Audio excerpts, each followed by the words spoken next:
So yeah, I am from Windsor. I moved to Toronto 8 years ago, and I'm just going to talk really briefly, like 5 or 10 minutes, about what psychogeography is. And my psychogeography experience is tied in a lot with coming from Windsor and moving up to Toronto and figuring out Toronto on foot.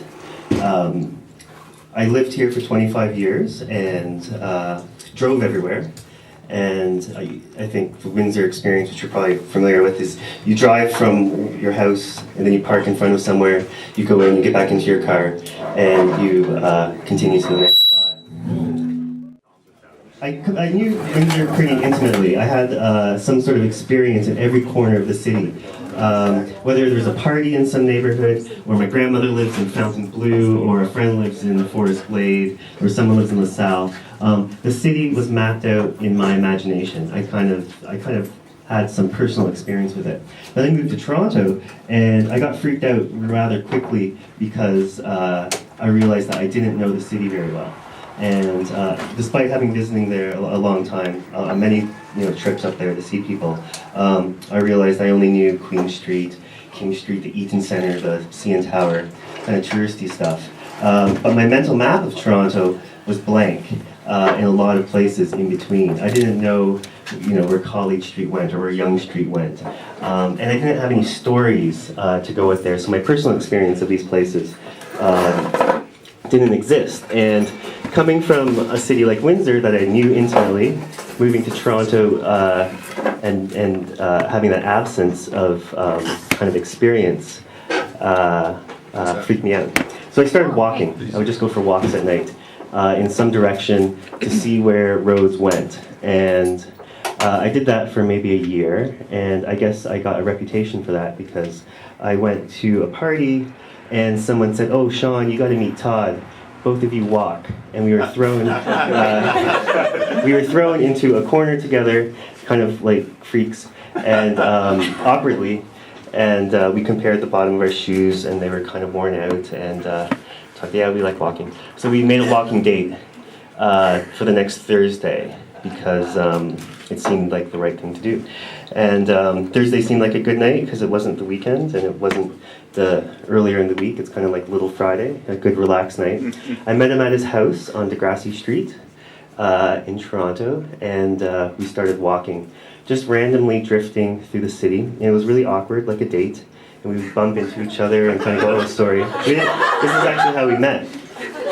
It was our second time meeting, and the walk was maybe 2 hours, and we ended at a bar, and then we went home after. But it was really good, and we found parts of the city we had never seen before. The next week, we decided to do it again, and his wife came along, and we started doing that more and more each week, every Thursday.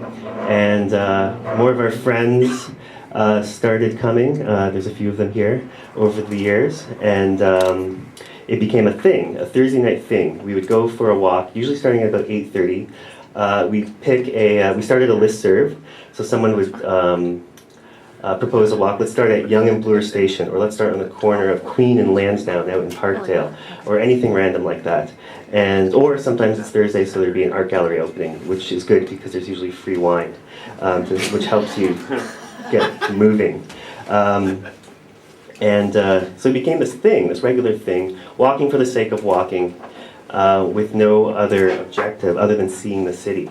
And somewhere around 2003, I was poking around walking theory and this sort of thing, and I found the Situationists, which are these kind of French radicals in the 50s and 60s in France, did all kinds of stuff to look at the capitalist state and eventually overthrow it.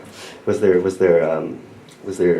objective. But they would do this thing that they invented called psychogeography, which was a fun way of flipping around the way that they viewed the city, and that city was Paris. So what they would do is walk through Paris using a map of London to try and get lost, to try and break out of the usual routine.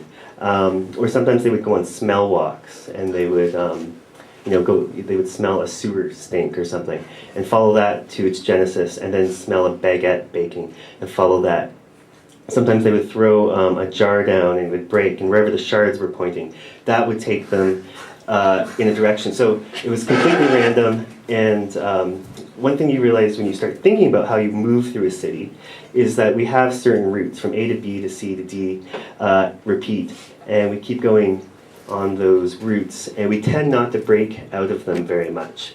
And psychogeography is a way of breaking out of that routine. And seeing the city from a different angle. And coming, even a neighborhood that you know really well, if you come at it from an alley or from a different road, the place looks different because suddenly you have all this new information about what's adjacent and what's in the other direction. So somewhere around 2003, I decided to name our group the Toronto Psychogeography Society, which met some resistance with some of the members of the group because it's kind of a pretentious word, which I kind of liked. It's kind of over the top, and I think that's why these French radicals picked it. Most of them ended up committing suicide in the 70s when they realized that theory and practice would never meet. But the fun of psychogeography lives on. And there's all kinds of psychogeographic inspired art and practices around the world. Some of them are really hardcore and get way deep in theory. We tend not to do that. We tend to just kind of look at the fun part of psychogeography, the part that gets you excited about the geography that you pass through, and the places, and how your emotional reaction, how that geography affects you emotionally. Like, how does this place make you feel? Does this feel good? Does this feel bad? And on the walks, the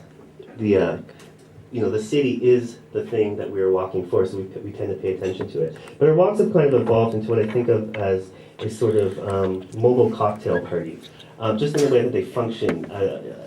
We do tend to bring flasks with us and get kind of fired up a bit, and because it's cold sometimes, and it's helpful. But we have these wonderful peripatetic conversations walking through the city, and our conversations will bounce off the geography. We'll be talking, sometimes not even paying attention to where we are, and come across some weird thing that we've stumbled upon, some interesting building, a little parquet. And then the whole group, sometimes it's 2 of us, sometimes it's 12, sometimes it's 25. We'll stop and we'll all focus on that thing, and then we'll start moving again, and our conversations will break off in different ways. Kind of how a cocktail party works, when a cocktail party works really well. There's maybe 50, 60, 70 people who are involved in this group. Not all of them walk every week. Sometimes, again, it's 2 people. We've had actually some relationships form. I think there's been 2 long-term and 1 marriage from it. Some of them have turned into couples and got kind of boring, and we don't see them anymore. So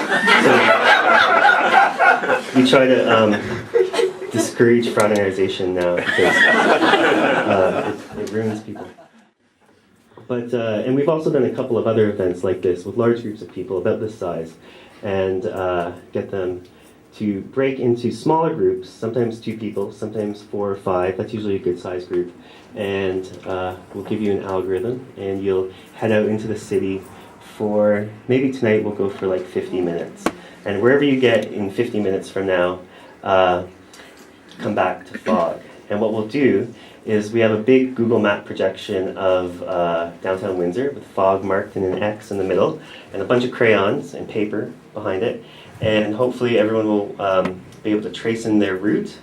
And as you're walking along, make mental notes about the stuff you're seeing. And I think we have some scrap paper somewhere. And take a crayon if you don't have a pen. I'll try and supply as much of that as possible, so you can mark down as much as you can. Yeah, and then come back, and then mark your route in, and also the stuff you saw. You can write it in, you can draw it in, or whatever creative way you want to do it. But also your own landmarks, not necessarily stuff you saw on the walk. So we're going to have this gigantic kind of collaborative mental map of Windsor that we're all going to kind of pitch in on. And then we'll kind of hide the Google projection and see what it looks like periodically.